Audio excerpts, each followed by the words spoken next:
Precisamente ontem, às 20 horas e 10 minutos, enquanto escrevia essas palavras, o Major Fabre, líder carismático dessa equipe, me ligou dizendo que haviam acabado de prender o último dos bandidos que mataram o capitão Henrique.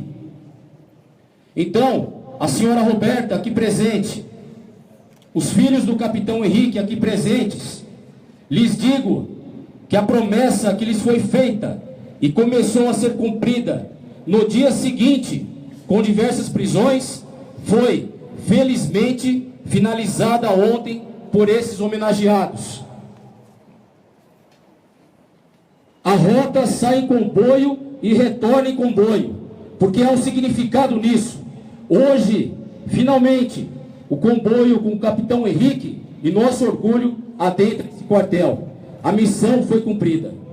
Senhoras e senhores, estejam sempre com a Polícia Militar. Isso que vocês veem diante de si são os nossos valores. Empurrem conosco o seu escudo, porque aos homens e mulheres de bem não basta fazer o bem, é preciso agir, é preciso combater o mal onde quer que ele esteja. Ao nosso herói Mendes Júnior, ao seu legado, a esta tropa, aos nossos homenageados e a esse sentimento poderoso que vocês estão experimentando agora, eu peço uma calorosa salva de palmas.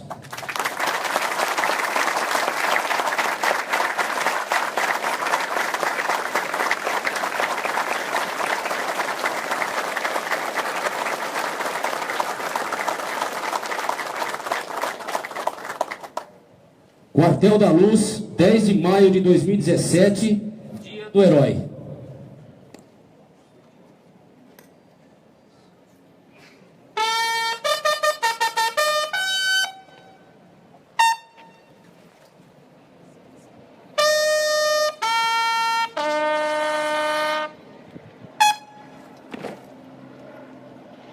Anunciamos a presença do vereador da cidade de São Paulo, capitão PM Conte Lopes.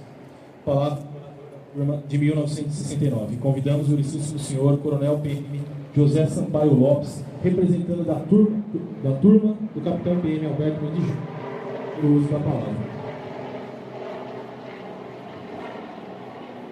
Autoridades já nominadas, permitam-me citar o nome dos integrantes da turma Mendes Júnior aqui presentes: Coronel Ivan, Coronel Luquezzi, Coronel Galante, Coronel Josias, Coronel Vardelém, Coronel Martins, Coronel Tasso, Coronel Nelson, Coronel Washington, Coronel Góes, Coronel Ivan, Coronel Alexandre e Coronel Leal. Os outros, com certeza, em razão da idade e problemas pessoais, não puderam comparecer. Não podemos também deixar de mencionar aqueles que daquela patrulha comandada pelo extraordinário tenente, aspirante, hoje capitão Alberto Mendes Júnior, sobreviventes aqui se encontram. Na pessoa do sargento Nilton Filord, o coronel Xavier, também aqui presente. Tendo a honra de falar em nome da turma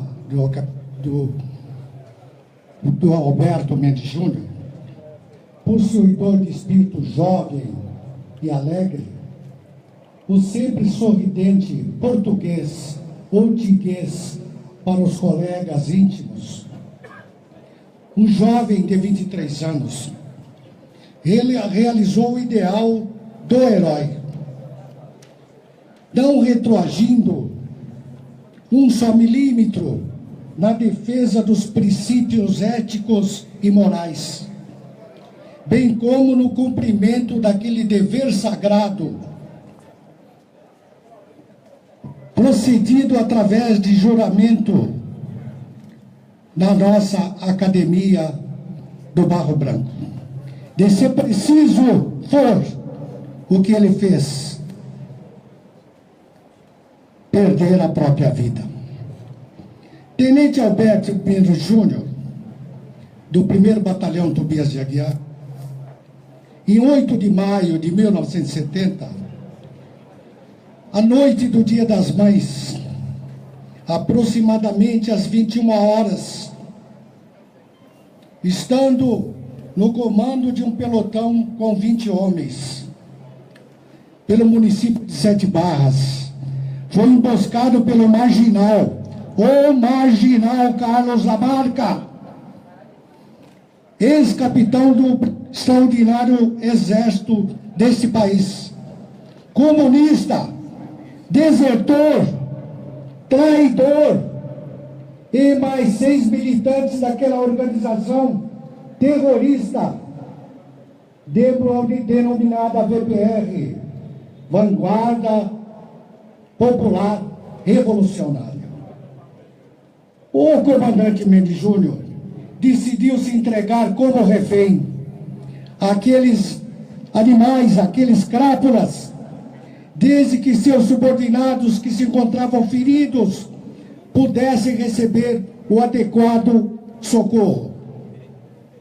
Após ser providenciado o socorro daqueles policiais militares feridos, o bandido Lamarca decidiu que Mendes Júnior o seguisse, juntamente com outros 6 subversivos da sua organização terrorista VPR, lá em Sete Barras. Ocorre que na noite seguinte, o marginal Lamarca passou a acusar o tenente Mendes Júnior de ter traído e ter causado a morte de 2 comparsas que se extraviaram do grupo que estava sob a chefia de Lamarca. Andaram 1 dia e meio. Assim, um tal de...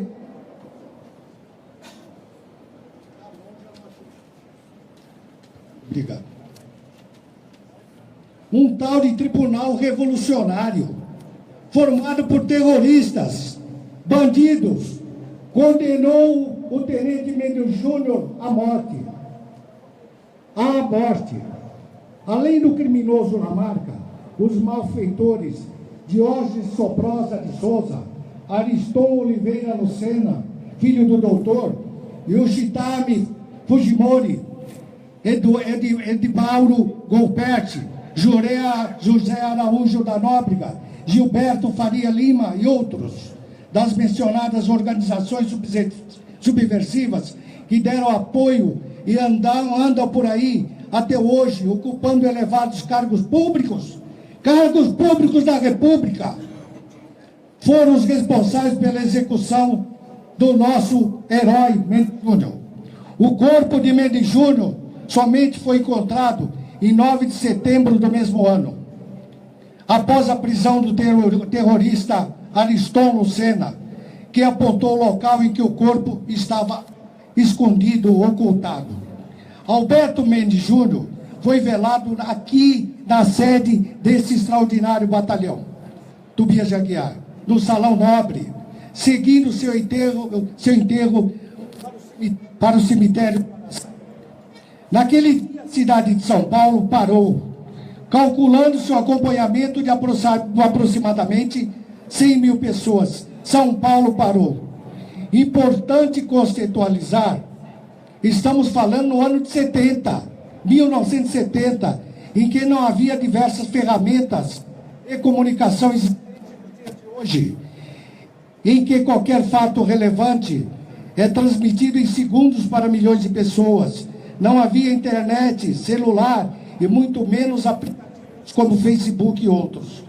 Tenho certeza de que há mais de 100 mil pessoas que naquela data demonstraram a sua insatisfação e sua revolta contra aquela minoria de marginais, de bandidos, terroristas, que queriam comandar o nosso país e que valia a milhões de brasileiros na atualidade, sendo certo que naqueles poucos anos, vezes se viu alto de tamanho inconformismo. Entretanto, desde então,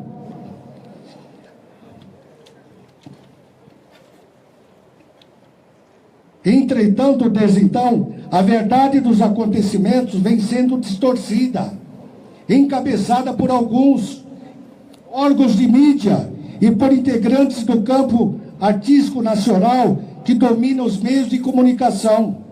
Distorção total.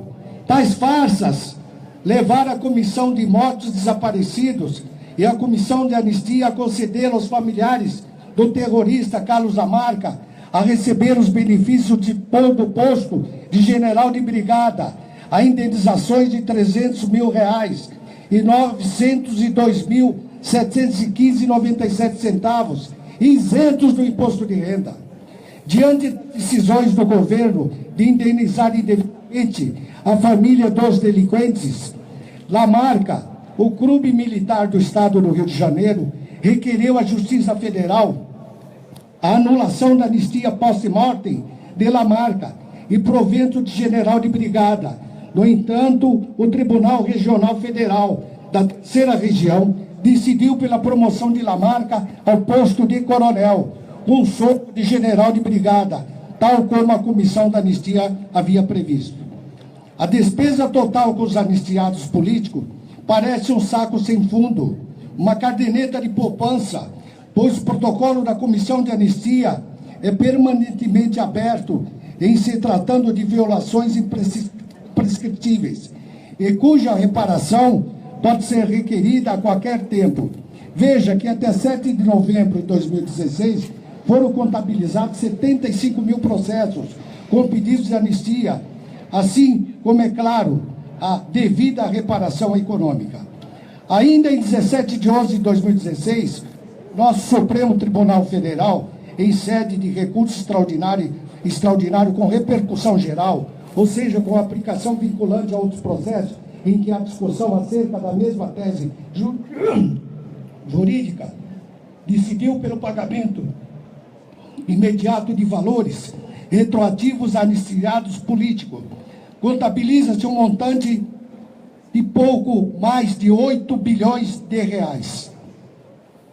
A distorção dos fatos a cada dia vai se ampliando, chegando até na série global denominada Os Dias Eram Assim. O enredo tenta dar contornos de romantismo para os terroristas, contando uma história fantasiosa que tenta demonstrar que os militares e policiais estavam contra o ideal da justiça. A justiça deles era o ideário da criação de um país totalmente comunista, esquerdista. Esconde que Dilma Rousseff, Aloysio Nunes Ferreira, Fernando Gabeira, Jacques Wagner, José Dirceu, o marido da Dilma, Carlos Araújo, eram pessoas da luta armada, pegaram armas, sequestraram, assassinaram, roubaram bancos. Aliás, eles não roubavam, o nome que eles usavam era expropriar bancos. Pertenceram a uma das mais de 40 organizações terroristas que existiam: a VPR, a Valpamares, a LN, Colina, MR8, PCBR e tantos outros. Então eles queriam dinheiro, assaltavam bancos, roubavam carga, roubavam trem pagador, como o da Santos Jundiaí. A VPR, organização comunista da qual Dilma era uma das mais ativas militantes, enriqueceu com 2.400.000, cerca de 30 milhões de reais atuais. Isso tudo aconteceu no regime militar. Sim, o próprio senador e hoje ministro das Relações Exteriores, Aloysio Nunes Ferreira, era guarda-costas e motorista de um dos mais sanguinários terroristas, o Carlos Lamarca, que identifica o Carlos Marighella, autor do Manual do Guerrilheiro, líder da LN, da Aliança Libertadora Nacional, morto ali na Alameda Casa Branca. Recentemente, Fernando Gabeira e Eduardo Jorge confessaram que eles e seus amigos, na verdade, não lutavam e nunca lutaram por uma democracia, mas sim pela instalação da ditadura do proletariado. Vejam, por exemplo, o recente lançamento do livro do professor da Unicamp, Eliezer Rizzo de Oliveira, Além da Anistia, Aquém da Verdade. Esta história de Dilma e muitos outros políticos dizerem que lutavam pela democracia é uma mentira, mentira grosseira, asquerosa. Senhoras e senhores, sabemos que os heróis não assassinam, não escondem os restos dos mortais, não torturam, como ficou provado em vários processos que tramitaram na justiça, tais como as mortes do guarda civil Orlando, ali na rua Piratininga, no Brás, durante o assalto simultâneo a bancos, ali ao Banco Guimarães, do gerente do Banco Norberto Draconetti, o agente da Polícia Federal Hélio Carvalho de Araújo, executados durante sequestro, além de inúmeros outros. Herói Alberto Mendes Júnior, pelas suas atitudes e conduta de vida, em benefício da nossa sociedade, exemplo a ser ensinado por várias gerações, não temeu o perigo, agiu em prol da coletividade, não pensou em qualquer vantagem pessoal.